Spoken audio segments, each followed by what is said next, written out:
Oh, hello. Yeah, so thank you all so much for being up with me this morning. Yeah, I'm looking forward to this week.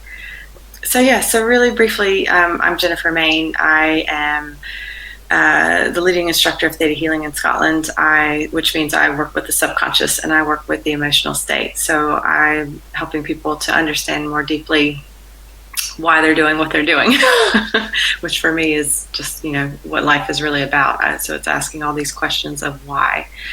Um, so as we kind of go through today, what we're going to look at is, looking at your why, looking at what you're creating, looking at, the choices that you're making. So I kind of talk through what really healthy boundaries are, and conscious boundaries for me is even better than healthier boundaries, because being conscious and aware is what creates health. And today we're going to look at no's, how you say no first, which I know for a lot of people can be a little triggering and upsetting. And so we're going to get through some good stuff. And what I love about this is when you really start to understand boundaries in your life, it changes your whole life. It changes your whole world. So kind of this, for me, this simple concept is one of the fundamentally the most important things you can really, if you're looking for understanding in life and what really has an impact in every way. For me, this is the way forward. Good. Okay. So when I talk about boundaries, I know a lot of people have it's kind of this thing of it's how you're treated, it's how it's how your relationships are formed. But for me, fundamentally, when you boil it down, setting boundaries are just the choices that you make every day. So and not just the big things about, where you're going to live, if you're going to change your job. It's the little things you choose every day, like what am I eating for breakfast, and am I going to go for a walk today, or am I going to meditate, or am I going to just eat this tub of chocolate ice cream? So it really is, and we make thousands and thousands of choices every single day. And we're often making them on a subconscious level. We're not thinking them through, but it's still a choice, even if it's a subconscious choice. It's still there for us. So we're really going to start to break this down and look at how you're making choices and why you're making choices. So as we go through the next 4 days, obviously we're going to do a bit of coaching, and I'm going to give you some practical things for you to do throughout the day and beyond. But I'm also a healer. So as we go through things, if you're ready for things to change on a subconscious level, emotionally, or your kind of ways of thinking, then we'll go through that and do that. All you need to do is say yes and allow it. I can't change anything without you allowing it. So if I'm talking about something and you don't feel quite ready for it, that's fine. That's your choice. But if you're ready to allow that shift, then you can allow that to start to shift within you. So with these choices that we're making every day, this is looking at things like how you fill your time, how you're using your time, your space, what's in your space around you, whether that's your home, your office, your physical world, what you're holding on to, how you feel your mind, your emotional bodies, your emotional state, what you're carrying, because so many of us are carrying so much. And then we wonder why we feel overwhelmed and like we don't have time and we don't have space and we don't have energy and we feel drained. So I know that in terms of setting boundaries, kind of the easiest way to do it, or way that you can do it that has kind of some steps and a progression, is to start to look at your no first. We're going to talk about the yes tomorrow and beyond, but we're going to start with a no, because if you're already feeling overwhelmed with everything in your life, if you've already feeling like there's too much going on, and I start to ask you about, well, what do you want? Then you automatically go, well, there's no space for anything. There's no time for anything. So that's it.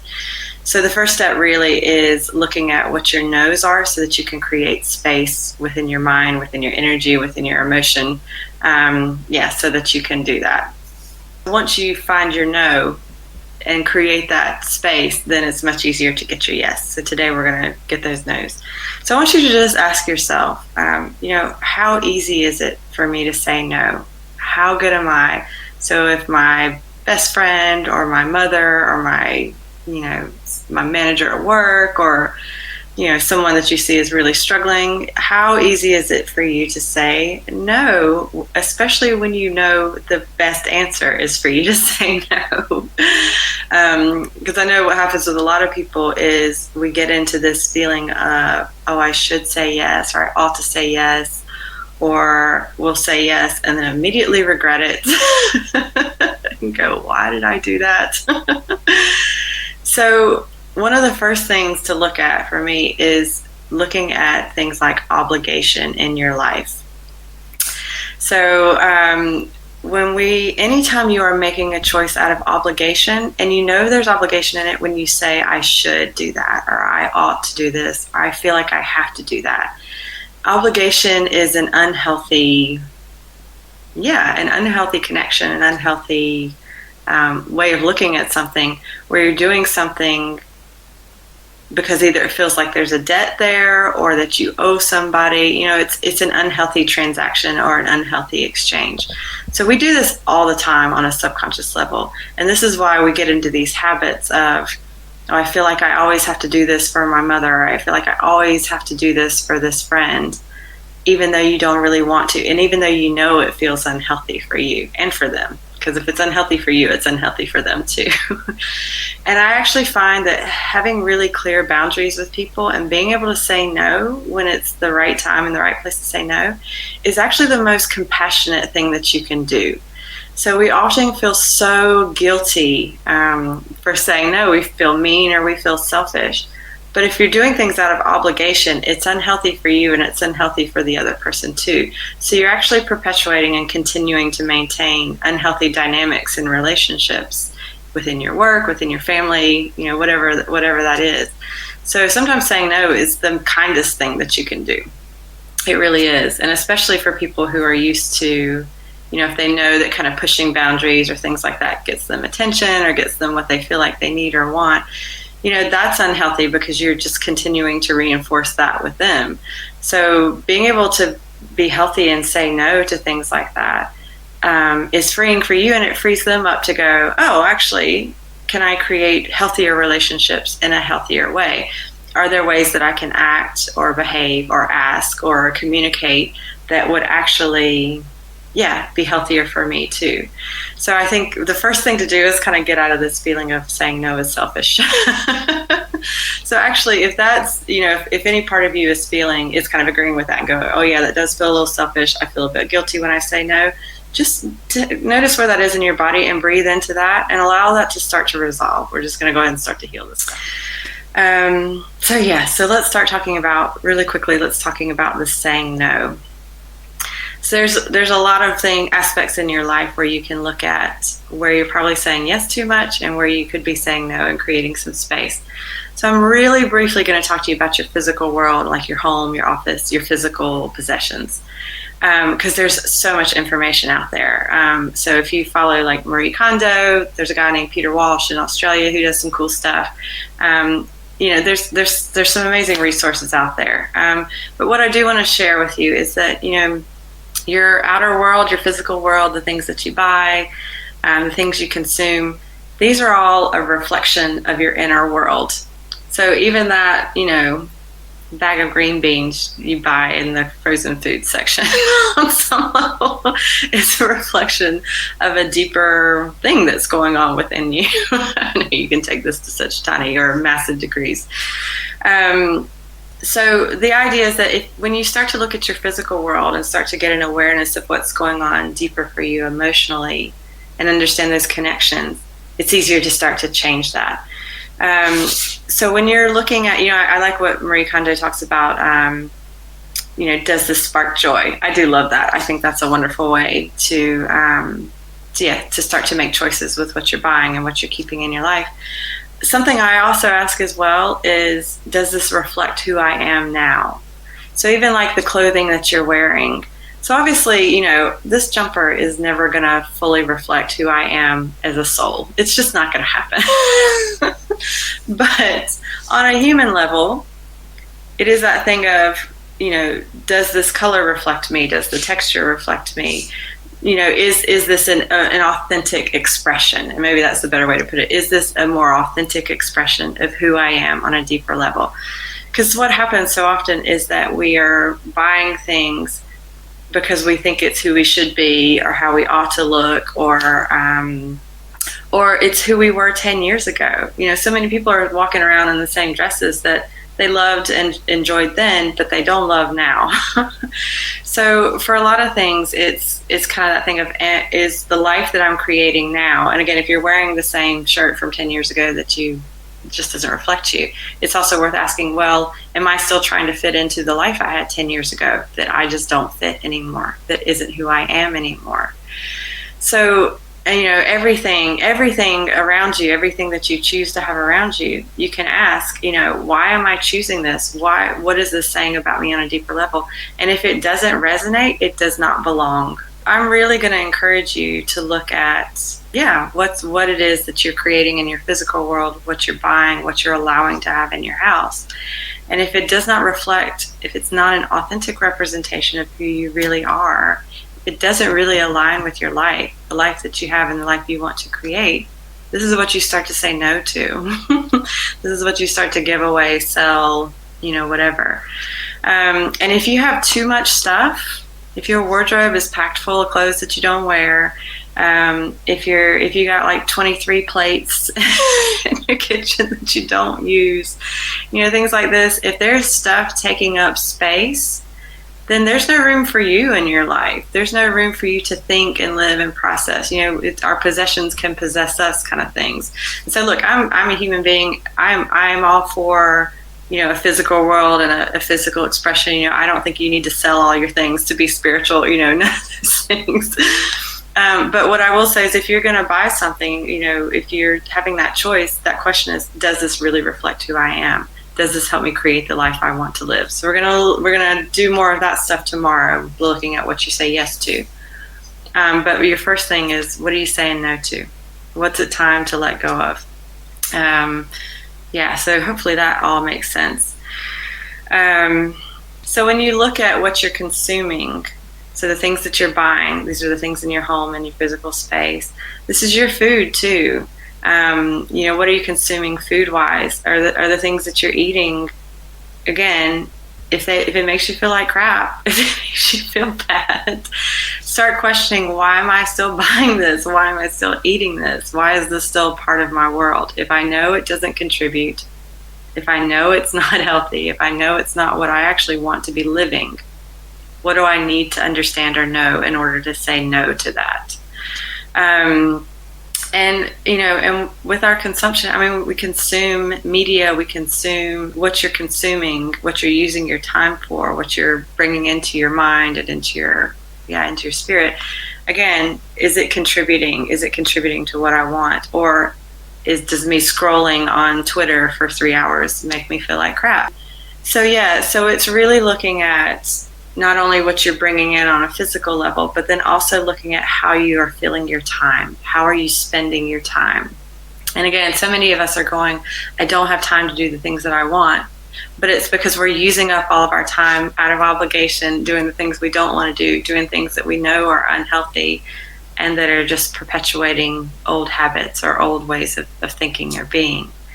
So I would really encourage you today to really look at how you spend your time and be honest with yourself. Just be honest with yourself. Nobody else is going to look at this. So sit down and make a list and really look at how you spend your time.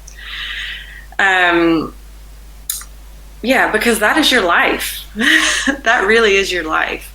So much we do is going towards